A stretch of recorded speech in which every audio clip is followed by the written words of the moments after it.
Her eyes smouldered with resentment, her face an unyielding fortress. "My life's in ruins because of them," Sarah told me. Continuing the series on overcoming resistance in therapy, today we're diving into what to do when your client refuses to take responsibility. A recent client of mine, we'll call her Sarah, tells me of the many arguments she has with her sister, her parents, friends and boyfriend, painting herself as the innocent party. She blames her family for being controlling and critical, her friends for being insensitive, and her partner for not meeting her needs. When I asked what part she might have played in these frustrations, she became defensive and resistant, refusing to recognise her own contribution to the conflicts. Just a few weeks ago, Sarah told me about an argument she'd had with her sister, describing how her sister criticised her choice of career, triggering a heated exchange. Sarah blamed the entire argument on her sister's judgmental nature and completely dismissed her own role. When I probed a little deeper, Sarah deflected responsibility, telling me she had every right to defend herself. "It's not my fault that my sister can't accept my decisions." As we talked more, I heard a whole litany of woes from Sarah, how her partner wasn't attentive enough, how her friends hadn't been supportive enough, how her parents were mean and didn't support her, despite the fact that at age 32 she lived at home and her parents hadn't asked her to pay any rent. She told me how she'd tried to start an internet business, but it had failed because the internet speed to her house was so slow, and on it went. I began to wonder what Sarah hoped to get out of seeing me. Did she want me to agree with her that there was nothing she could do and that everyone and everything else was to blame and others needed to change? How did she think I was going to help them change, given that she was the one here for counselling? Now, many might agree with Sarah, but that would be missing the point. So I want to clarify why it's so important for us to help clients take responsibility for their actions. I think George Bernard Shaw put this well when he said, "People are always blaming their circumstances for what they are. I don't believe in circumstances. The people who get on in this world are the people who get up and look for the circumstances they want. And if they can't find them, make them." You see, blaming her sister, her family, her partner, pretty much anyone but herself, may have given Sarah a sense of power, of having solved the problem, a relief in many ways that there was nothing she could do about her misery. It was everyone and anyone else's fault. But thinking that way misses the opportunity for personal growth. It was all too easy for Sarah to blame everyone around her, but this didn't help her or her relationships. By blaming others, Sarah lost the power to take back control of her life. While Sarah was blaming others, she put herself into a victim mentality, feeling helpless and frustrated because she couldn't change others' behaviours. By taking responsibility, clients can shift from a victim mentality to an empowered mindset. When people take responsibility, they're willing to engage in self-reflection and introspection, looking inwards. And that process fosters self-awareness, allowing them to identify patterns and triggers for their behaviour, which in turn provides opportunities to learn from their mistakes and to make healthier choices for their behaviour in the future. Taking responsibility is an essential step in resolving conflicts. If Sarah could acknowledge her role in the argument, she'd then be able to work towards finding a solution. Taking responsibility helps to de-escalate tense situations, promoting greater collaboration, which fosters understanding, restoring trust. So we know why taking responsibility for her part in the arguments and difficulties will help Sarah, but how on earth can you achieve this in therapy? Why was she so resistant to the idea that she may have contributed to her problems? As I talked more with Sarah, it became apparent that her struggle to take responsibility was a protective mechanism. She was using it to avoid feelings of shame and guilt for her behaviour. She was protecting her self-image. In her eyes, if she accepted responsibility for any part of the conflict, that would mean that she wasn't perfect. She was flawed. She'd feel embarrassed. Now, this is a totally natural reaction. To take responsibility, Sarah would have to confront her mistakes. She'd have to recognise negative behaviours that she was engaging in, and she'd need to acknowledge that her instinctive response of shouting at the other party when they dared to ask why she was considering leaving her job was not helpful.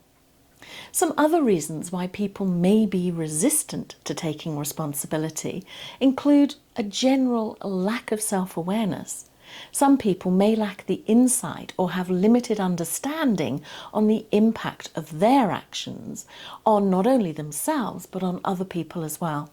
They might not recognise the connection between their choices and the outcomes they experience, making it difficult to take responsibility. There may also be some cognitive distortions present. Now, cognitions are our thoughts, and when these thoughts form a pattern that distorts reality, it can prevent that person from taking responsibility. For example, Sarah believed her parents didn't care about her, which led her to minimising the financial support that they were actually providing by not asking her to pay rent. Okay, so we're clear on why helping clients to take personal responsibility can empower them to take back control of their life. And we recognise why Sarah and clients might struggle to take responsibility.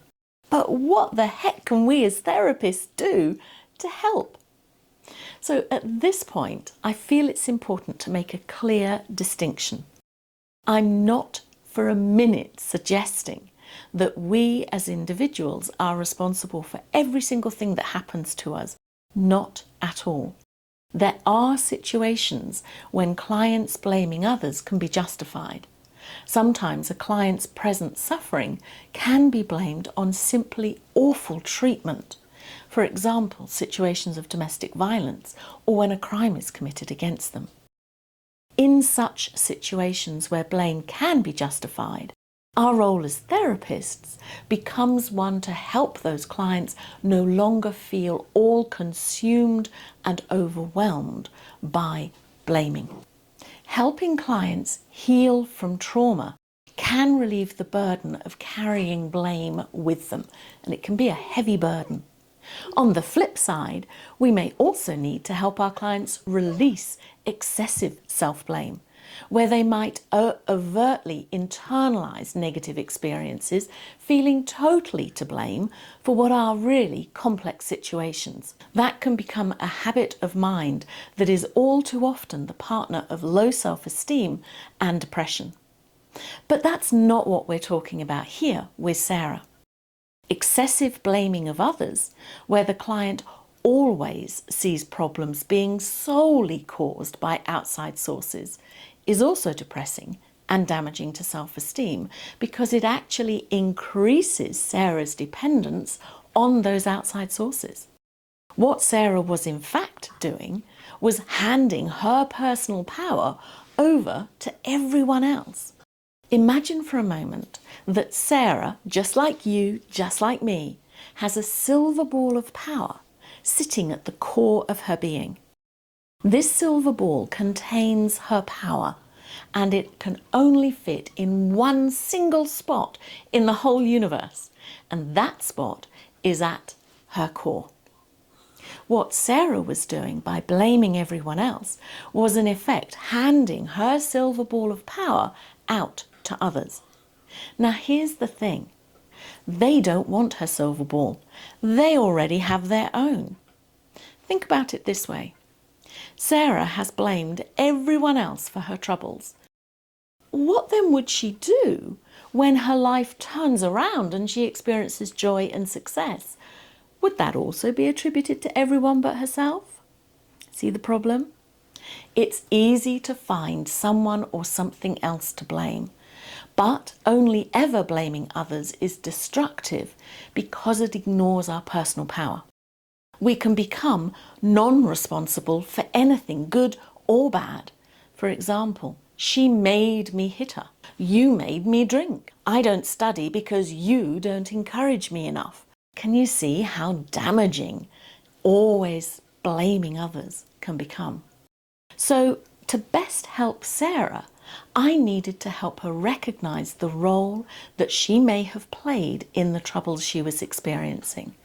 She was neither never to blame nor totally to blame, but somewhere in the middle.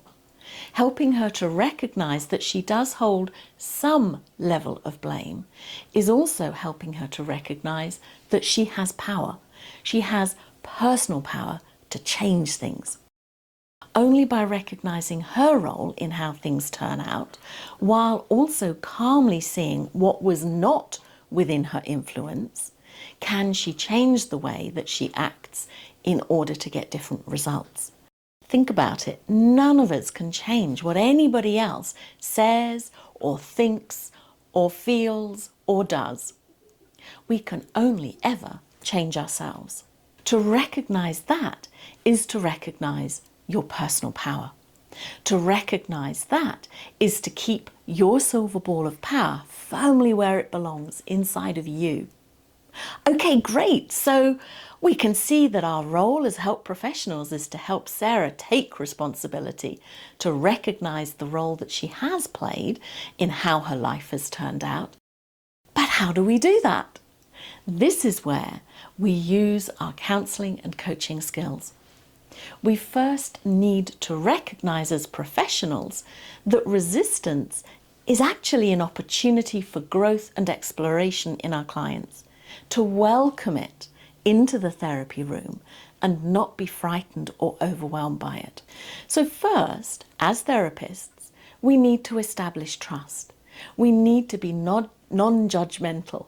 Now, we looked at ways to do those in the first two videos in this series on resistance. Without a strong therapeutic alliance, none of the changes that Sarah was able to make happen would have been possible.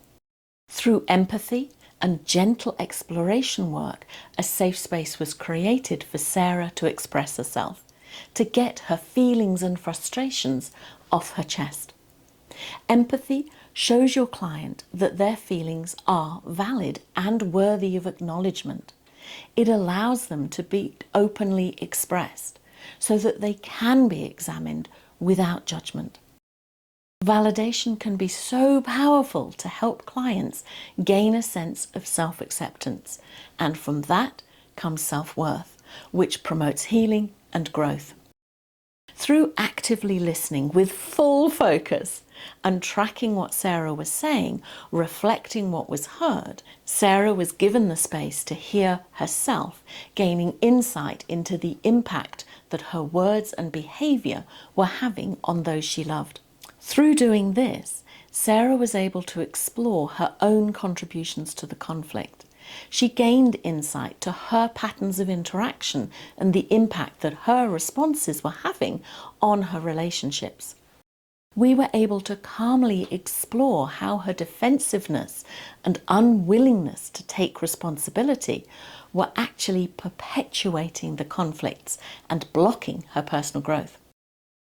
To do this, I use techniques such as reflective questioning, cognitive restructuring, and exploring the consequences of her actions, with a large sprinkle of silence along the way to give Sarah time to process and consider what I was asking. This process of helping a client recognize the impact of their behaviors cannot be rushed. The pace of therapy is key. By helping Sarah recognize and label the emotions that she was feeling in the conflicts, in that moment of conflict, just before she shouted and responded with an angry outburst, she was able to take the heat out of the feeling. This mitigated her distress and fostered a sense of calm in her. And I was able to model healthy emotional expression and regulation that Sarah was then able to copy in her own interactions with others. Throughout the relationship, a collaborative approach was used, encouraging Sarah to come up with her own ideas for alternative responses and behaviours, and this promoted empowerment and autonomy. She began to trust her own abilities and make better decisions for herself. In time, Sarah began to experience moments of self-reflection, able to recognise when she had reacted defensively, understanding where her reactions had come from and how they quickly escalated conflicts. She was taking small steps towards accepting responsibility and, most importantly, began to realise that she could choose to respond differently, communicate assertively rather than defensively, and start to think about others' perspectives, not just focus on her own. She learned problem-solving techniques and how to compromise, learning to apologise when the situation warranted it and restate her boundaries when needed. She learned that accepting responsibility does not equate to taking the blame for everything, but instead involves acknowledging her own influence on situations and making choices that allow for healthier relationships. As her therapy journey continues, Sarah is developing a much stronger sense of self and feels more in control of herself than she ever has. She's learning to recognise that although she might not always get what she wants from life, she does always have a choice in how she reacts to what happens. So we can see how asking Sarah questions helped her to recognise the impact of her behaviours and to see that she could change. But what questions can you ask to do this? Well, I call these power questions, and you're going to want to watch this video next to see what they are. Thanks for watching. I know you can do it, so why the hell not?